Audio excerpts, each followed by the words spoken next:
Hey guys, welcome back. Today we're going to spend a few words on the Yinyoo V2. This is a dual diaphragm, single driver, all metal construction, silver plated cable, beautiful set of earphones from Yinyoo. I think if you try to look for reviews of these guys, they've been around for a little while, and even worse, they've been through a few revisions. So there was a V1 and people reviewed it and had some interesting comments about it. Then there was a version 2, and then there's something called a V3 with, final tuning. And I think these are the V3. Some of the things that I found when I was reviewing it didn't necessarily match with some of the earlier reviews, and I think they definitely improved it over 3 different versions. So great set of earphones, and let's kind of talk more about it. So packaging wise, Yinyoo V2, maybe 3-color packaging. It's kind of plain. It's got some specs on the back as well. Box inside, not too much. It was really meant to hold this very nice Yinyoo zippered case, sturdy zipper. Open this guy up. Couple sets of ear tips, kind of a gray clear set and a white set. So some people complain that these two sets are the same, except for different colors. I guess that's true, but still very nice case. Two full sets of tips, and as I mentioned, these guys are all metal, aluminum connectors. There's a logo on there somewhere. Yinyoo logo right there. Aluminum Yinyoo there as well. And silver plated cable. 4 cores, 2 strands. Super nice.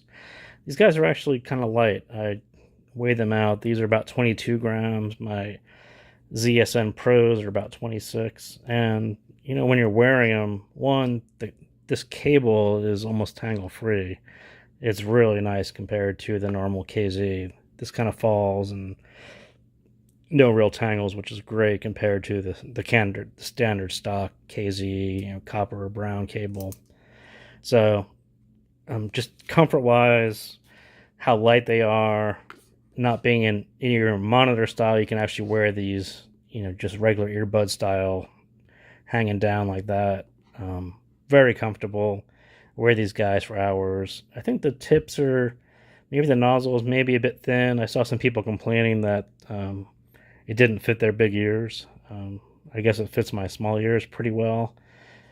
I had no issues with them, wearing them for hours, and again, they're much lighter than what I have been wearing recently, so I sort of like that a lot.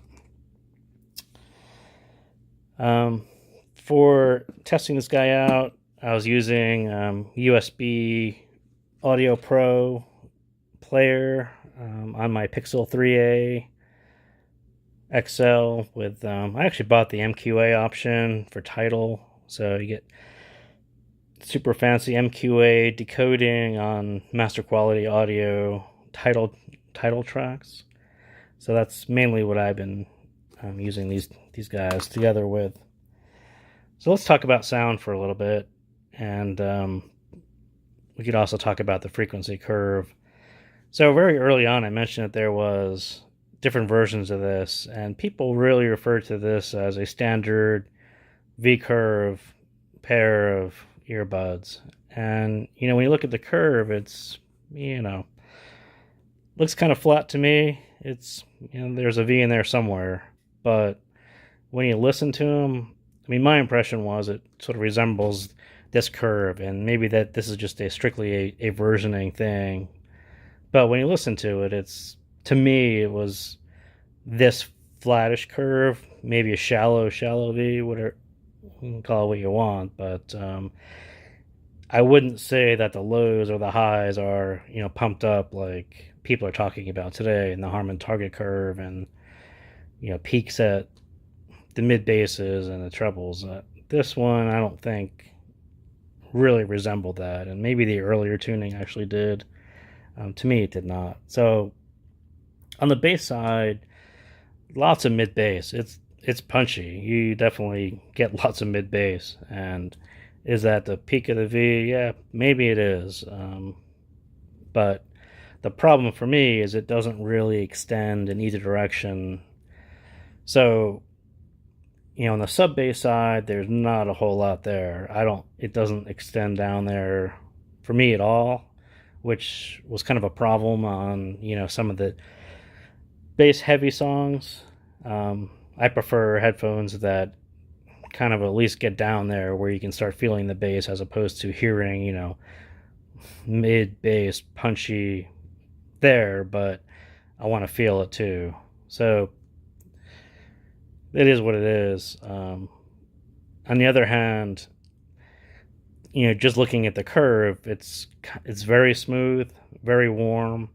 So as you go from the bass into the mids, it's super smooth. There's no bleed over from the bass into the mids, so you don't have the bass overriding any of the instruments in the mid or the vocals. So in that range, in the mid range, this thing really shines. And again, people were talking about this V curve on these things, and maybe the mids were a little recessed for the V. I didn't really get that at all. I think it's even flatter from the mids into the uppers. This is kind of what my impression was. So what that really meant for me is, so the male voices in the mids, not necessarily as gritty or as detailed as they are on some other headphones. Actually, I probably prefer some male voices on maybe the ZSM Pro is probably a little more. It's just a little more rich, a little more detailed and gritty. For women, I think it worked in their favor because as their voices get into the higher ranges, it definitely smooths it out, and you don't have like the bright spikes, screechy. You can get some pretty high female vocals, Bjork or Lorena McKennitt, and it just sounds warm and natural, not fatiguing, very enjoyable.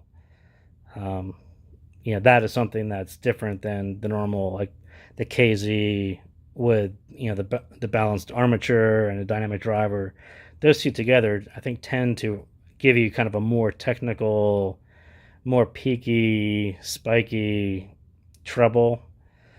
And they can be very sparkling and enjoyable, but at the same time, it can be, fatiguing and hard to listen to for longer periods of time. So on these guys, like I said, it's a really smooth transition from the mids to the highs, especially in women's voices, but it kind of left me just a little bit flat. So REM's Drive, that song kind of said a lot for me on these. It's a song where you hear the first few chords and it almost sparkles. It's very bright, very present, and these guys, it just kind of fell a little flat to me. But then you hear them start to sing, and you're like, oh, okay, well that sounds really great. But yeah, I'll admit that it kind of missed the sparkling highs that I was kind of expecting it to have. I don't know. Not really a bad thing. It's just hearing that song on a bunch of different monitors lately.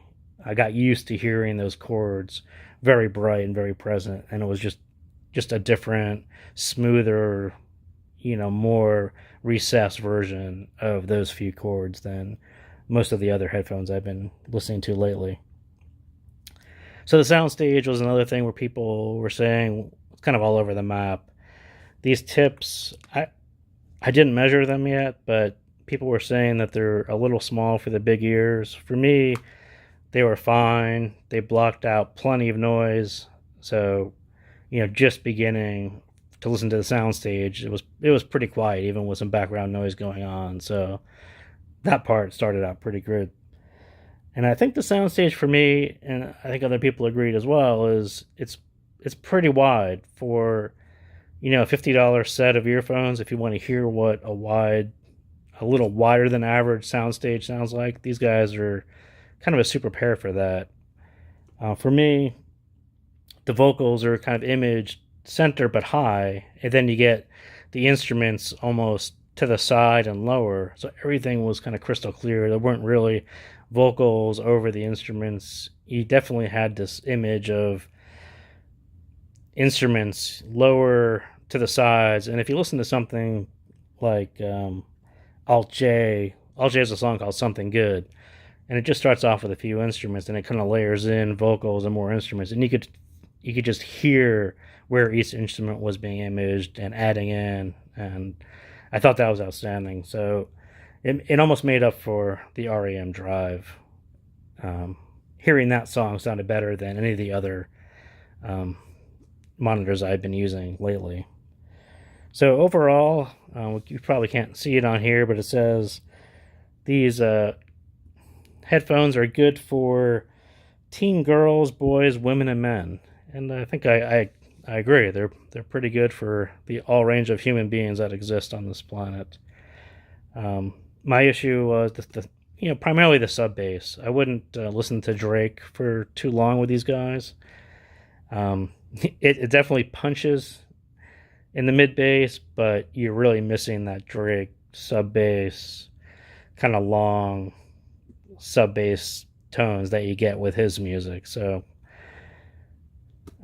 really good, really great mids. Vocals are super warm, especially if you're into lead women vocals.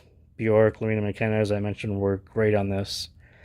And overall in general, I haven't been listening to a single dynamic driver earphone in a while, so this was a great change to hear something that's almost a lot warmer than your typical hybrid that I've been listening to lately. On the lower value end of hybrids, I think you end up with the highs that are just not screechy, but they're technically bright. And this is great to have something that was just warm across the whole range and easy to listen to, very comfortable to wear, and I enjoy it very much. So thanks for tuning in, and I'll see you next time.